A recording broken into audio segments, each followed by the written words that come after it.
Hello, friends. I am Chevy. Welcome to my shed. How are you today? How's life in your world? How's things where you are? I hope it's all great and fantastic and wonderful. Everything here is good, and I'm started taking this plane apart last night to see what all I needed to do to it. For one, I definitely need to address the tote and the front knob. They're kind of the person who had it attempted to do something to it, so I'm gonna just sand it lightly, maybe put some more oil on it, maybe some Danish oil or something. I don't know if these are original to the plane. I have a feeling they are not, but they could be because this isn't, an old pre-war plane. This is a more of a modern British style plane. These might be original. They just need to be cleaned up and make them feel a little bit better in my hands. And talking about that yesterday, somebody pointed out that you have to be kind of careful when you do these things. There's a fine line between usable and restoration. And this plane has already basically been restored. The sole has been, it looks like it's been lapped. I don't know. I haven't verified if it's flat or not. I haven't verified any of this. I would say that this is close enough to 90 degrees for me. This being a number 4 smoothing plane means that I'm never going to be using this in a shooting board, but I could. This side's nice and flat. As far as the sole is concerned, I would say that is good enough for me. There's definitely probably there's a few thousandths gap here in the belly of the plane.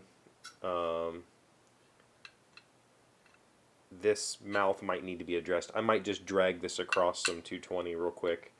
There is a tiny bit. I don't care. This is just a smoothing plane. It doesn't need to be some immaculate, perfect piece. But the point that was made yesterday is use it, right? If I started to worry about getting this bed perfectly flat and started to worry about getting these sides perfectly 90, if I started worrying about, really going hardcore on this chip breaker and blade, or really taking these to the high polish level, eventually it's going to just be a pile of parts and something's going to get in the way and I'm never going to actually use the damn plane. And I think that's, I've done that many times in my life. I think a lot of people are aware that I have issues completing projects. And it's not because it's not the work. It's not just a matter of laziness. It's a matter of I get overwhelmed by the amount of knowledge that I don't have, or knowledge that or assumptions that I incorrectly made. That means that I need to start over on a project, and when that happens, I just kind of freeze up and then it sits. Something like this, not concerned about it at all. This is a smoothing plane that will be just fine, and it's close enough that I don't need to worry about it. I showed you this wooden plane. This is how planes were made for hundreds and hundreds of years. They were pieces of wood, and if you know anything about wood, this sole was not flat the moment it was made flat. Moments after, this sole was no longer flat, and that's just how wood works because it's constantly moving. And if you want to get things to some insane amount of precision to make something absolutely perfect, sure, go for it.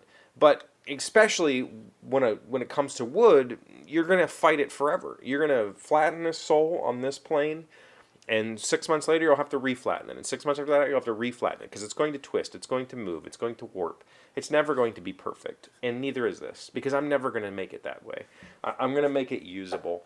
It's already usable. The only thing I really need to do, when I looked at this, the lever cap, I don't know that this, I feel like part of this rough casting is still pushing on the chip breaker. I have heard that's fine, but I'm probably going to flatten this out so that it's got good even pressure across, not, yeah. Yeah, across the chip breaker.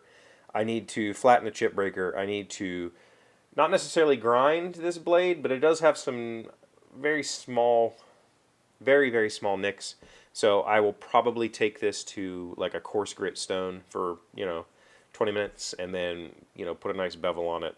I will probably do this the Rob Cosman way, which is very different to the way most people do these sorts of things. Most people will take this blade and try and get it perfectly flat.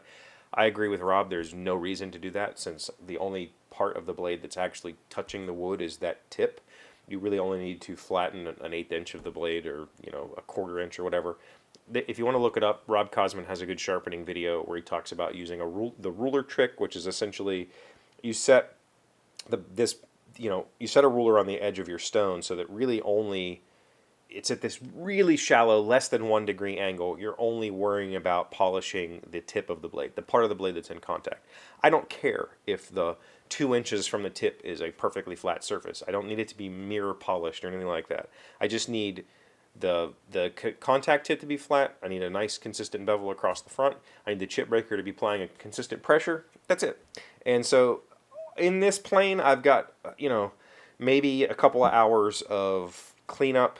Whoever had this put a whole bunch of, I'm assuming that's cosmoline, I'm not positive, but there's definitely some sort of protectant on there. And I need to clean the totes up and put it back together and use it.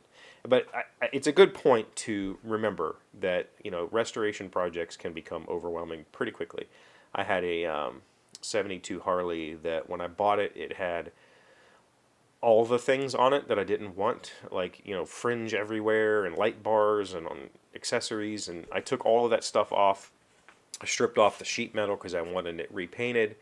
The wiring was bad. Those old Harleys had like a cardboard insert behind the headlight that held the main wiring junction. That was all falling apart. It needed a lot of work, and I got it to the point where I didn't know how to finish it.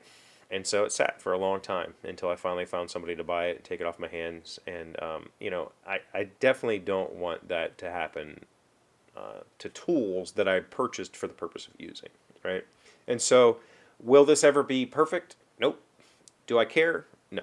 It'll work just fine as a smoothing plane, even if that sole is a little bit out of flat, even if the tote doesn't, meet original standards, even if the blade has a small belly in it. It doesn't matter. It'll work. I will just fix it up and get it going. So, I'm excited to see the 5.5 when it shows up. Hopefully, this one, in my opinion, is in. I could just sharpen the blade and put it back together, and it's completely usable. This is a very, very serviceable plane, and I'm really happy with it. And I think I only spent like $50 or $60 on it, which is amazing. Hopefully, the 5.5 will come close. I think it's going to need more sanding. Just to get rust and pitting out of it, but it's not going to need a lot. So there we go. Do you have any projects that have been paused for a long time? Currently, other than the room, I think I only have one other project that I have paused for a long time, and I know exactly how to finish it. I just need to get it back in the rotation so that I can finish it, and it's a gift for somebody, so I'm not going to show it to you. But for the most part, all of my projects that I have started are completed, and that's pretty cool. The house. The house is an ongoing thing, though, right? Do you have any projects that are that you've got hung up on that you haven't finished yet? And let's maybe try to finish some of them. Thank you for being here as always. Thank you for liking, commenting, subscribing, being amazing friends and wonderful people. I really appreciate you, and I'll see you again tomorrow.